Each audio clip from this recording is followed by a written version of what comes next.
ഞങ്ങളിപ്പോൾ പോണത് മഹാരാഷ്ട്രയിലെ നാസിക് ജില്ലയിലെ അംബേവാടി എന്ന ഗ്രാമത്തിലേക്കാണ്.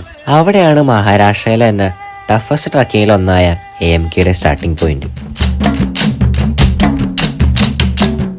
കഴിഞ്ഞ വർഷം കുമാരപർവ്വത ട്രക്കിങ്ങിന്റെ ഇടയിലാണ് ശ്രേയ ചേച്ചി AMKനെ പറ്റി ഞങ്ങളോട് പറയുന്നത്. അന്ന് തന്നെ AMKയുടെ കുറച്ച് ഫോട്ടോസും വീഡിയോസും കാണിച്ചപ്പോൾ തന്നെ പിന്നൊന്നും ആലോചിച്ചില്ല, AMK ഫിക്സ്. അലങ്ക്, മദൻ, കുലങ്ക് ഈ 3 കോട്ടകളാണ് 2 ദിവസം കൊണ്ട് ഞങ്ങൾ കവർ ചെയ്യാൻ പോകുന്നത്.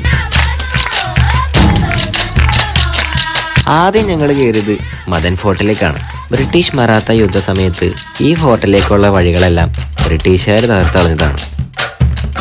അതുകൊണ്ട് പല സ്ഥലങ്ങളിലും റോപ്പ് ക്ലൈമ്പിങ്ങും റാപ്ലിങ്ങും ചെയ്ത് വേണം മുന്നോട്ട് പോകാൻ. എന്തായാലും മദൻ ഫോർട്ടിന്റെ മുകളിലെത്തിയപ്പോഴാണ് ഞങ്ങൾ ആ സത്യം തിരിച്ചറിഞ്ഞത്. കണ്ടതിനേക്കാളും കേട്ടതിനേക്കാളും ഭീകരമാണ് AMK.